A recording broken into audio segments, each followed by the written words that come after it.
Olá, bem-vindo ao programa Profecias à Luz da Bíblia. Eu sou o apóstolo Jefferson Neto, pastor da Full Revival Church em Boston, Massachusetts. Nós queremos começar essa série de programas, são vídeos pequenos para que sejam práticos, logicamente, para ajudar no aprendizado daqueles que gostam de escatologia. E eu quero começar esse programa falando sobre o livro de Daniel. O livro de Daniel é a base do conhecimento profético do Velho Testamento. Nós temos, logicamente, outros grandes profetas no Velho Testamento. Temos o profeta Isaías, temos o profeta Jeremias, Ezequiel, temos os chamados profetas menores, 12 profetas menores que também trouxeram grandes profecias bíblicas. Mas o livro de Daniel é aceito, é reconhecido pela maioria dos escatólogos como a base, o fundamento da profecia do Velho Testamento. Porque o livro de Daniel é um livro, basicamente, que 100% escatológico, incluindo o início do seu capítulo, do seu livro, que para alguns é tido como apenas um relato histórico, mas eu consigo enxergá-lo como também escatológico, porque existe uma tipologia muito profunda no livro de Daniel, no começo do livro de Daniel, apontando para a santidade da igreja.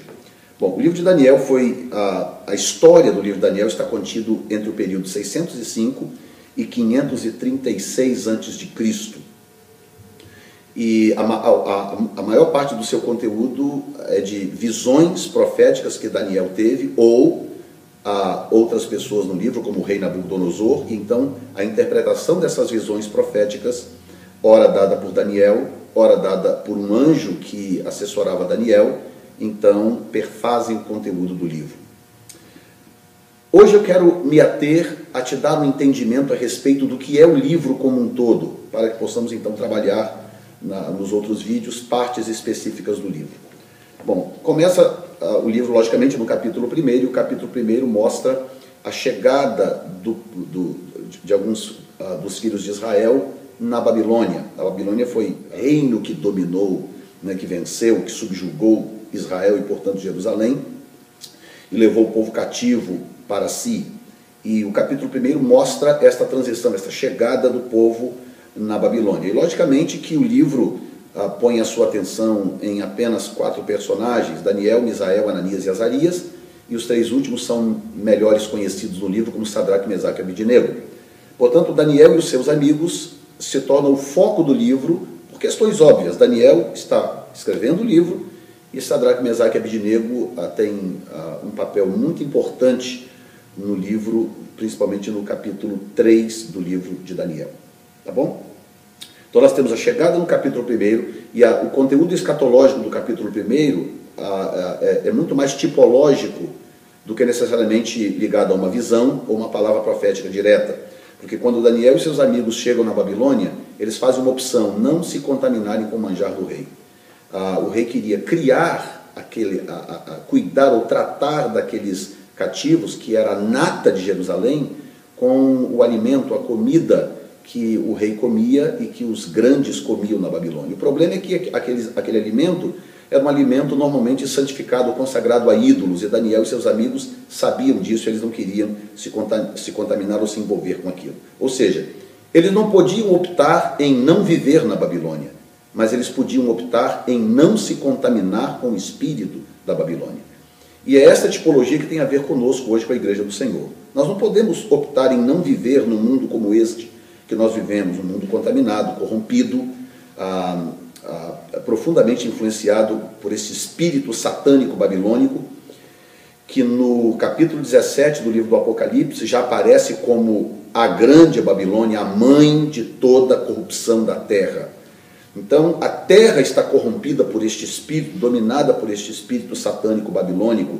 Nós não podemos optar não viver na terra, mas nós podemos optar não nos contaminarmos com este espírito babilônico que exerce influência sobre o planeta Terra. Depois nós temos o capítulo 2 do livro de Daniel, e esse capítulo 2 mostra exatamente a primeira visão do livro. E a primeira visão do livro foi dada por Deus ao próprio rei Nabucodonosor. E quando o rei Nabucodonosor teve esta visão, logicamente ele não conseguiu interpretá-la, e criou uma situação, e porque ele ele não acreditava muito bem na capacidade dos seus magos interpretarem o livro, interpretarem a visão, perdão.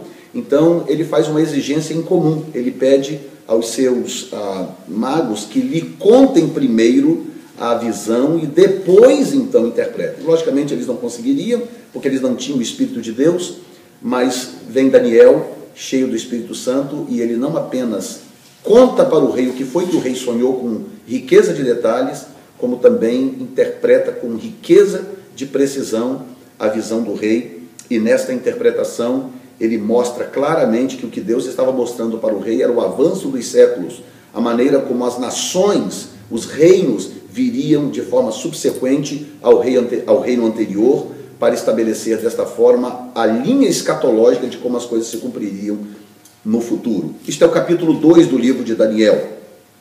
Na visão de uma grande estátua que o rei teve, aparece essa estátua composta de metais, e ela era com a cabeça de ouro, que representa a própria Babilônia, o peito de prata, que representa o império, a coalizão do império Medo-Persa, e a cintura, os seus lombos de bronze, que representa a Grécia, e aí as pernas de ferro, e quando chega nos pés, então, e quando chega nos dedos, 10 dedos, representando 10 reinos, ou 10 nações que surgiriam no tempo do fim, de onde sairia, portanto, o anticristo, que é o desenrolar profético desta profecia. Quando chega no capítulo 3, nós temos o rei construindo uma estátua. Eu particularmente não tenho nenhuma dúvida que o rei se inspirou no próprio sonho, e ele fez a estátua toda de ouro. É como se ele estivesse na sua mente tentando parar aquele processo, porque Daniel disse claramente, depois de ti virá um reino inferior ao teu. Então o rei, de forma mesmo que intuitiva, estava tentando parar aquele processo profético.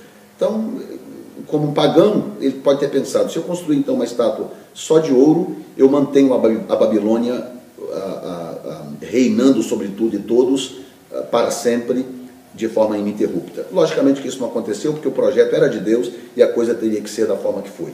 Então no capítulo 3 ele constrói a estátua, e aí o que acontece? Ele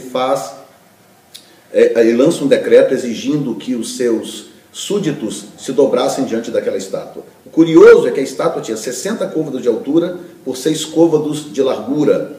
E no livro do Apocalipse, no capítulo 13, nós temos algo muito semelhante, porque há um paralelo profético entre Daniel e Apocalipse. O anticristo que surge, ele também faz com que, na verdade, o falso profeta faz com que as pessoas adorem a imagem do anticristo, a imagem daquele sistema babilônico corrompido, sob pena de morte.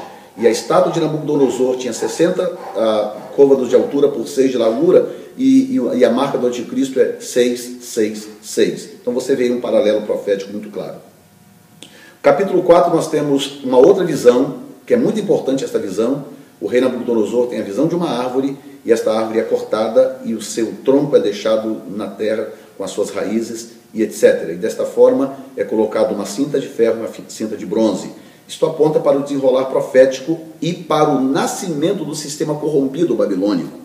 Porque nesse texto, ou neste capítulo, literalmente o anjo diz que a mente do rei Nabucodonosor e a mente daquele império seria mudada para a mente de animal. E o animal que representa a Babilônia é o leão. Portanto, é como se o anjo estivesse dizendo claramente que daquele momento para frente a Babilônia assumisse aquela postura de principado satânico, demoníaco, que lá no Apocalipse 17 apareceria como mãe de toda a corrupção da terra. Aí nós temos, no capítulo 5, nós temos o cumprimento da interpretação que Daniel dá a Nabucodonosor, que é a queda da Babilônia. Tem o banquete dado pelo rei Belsazar, e aí a Babilônia cai nas mãos da Pérsia, dos medos e dos persas. Isso no capítulo 5. Depois, em seguida, nós temos o capítulo 6, é muito interessante, porque da mesma forma que a mente é mudada para a mente de animal no capítulo 4, nós encontramos no capítulo 6 para frente as visões proféticas todas voltadas para a tipologia de animais. E isso é muito curioso, porque esses animais que aparecem em visão profética, eles vão exercer uma função muito importante depois para o entendimento do papel de cada nação, nesse desenrolar profético a partir da Babilônia, depois Medo-Persa, Grécia, Roma e, por conseguinte, os 10 impérios do tempo do fim que dariam o seu poder à besta. No capítulo 6, Daniel é lançado na cova dos leões. Isso é muito curioso, porque nós temos aqui uma outra tipologia, que é mais ou menos o seguinte: do capítulo 4 para frente, a mente que está dominando agora a Babilônia já não é mais a mente de Nabucodonosor, é a mente de animal, ou seja, existe um principado satânico que assume o controle da Babilônia, e esse principado ele é representado pela figura do leão. E no capítulo 6, Daniel é lançado na cova dos leões. É mais ou menos o seguinte: hoje, nos dias que estamos vivendo hoje, nós estamos exatamente nesta condição. A igreja está lançada dentro de uma cova de leões, porque o espírito que domina a terra é o espírito babilônico. Então nós estamos dentro de uma cova de leões, que é o símbolo da Babilônia.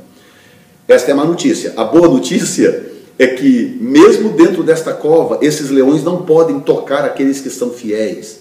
Vai chegar um momento em que a pedra desta cova vai ser removida, e assim como Lázaro foi chamado para fora, e assim como Daniel foi tirado de dentro da cova dos leões, a igreja também será tirada, será arrebatada da terra, e os leões, esses espíritos satânicos babilônicos, não poderão tocar na igreja. A igreja sairá daqui completamente ilesa para a glória do nome do Senhor.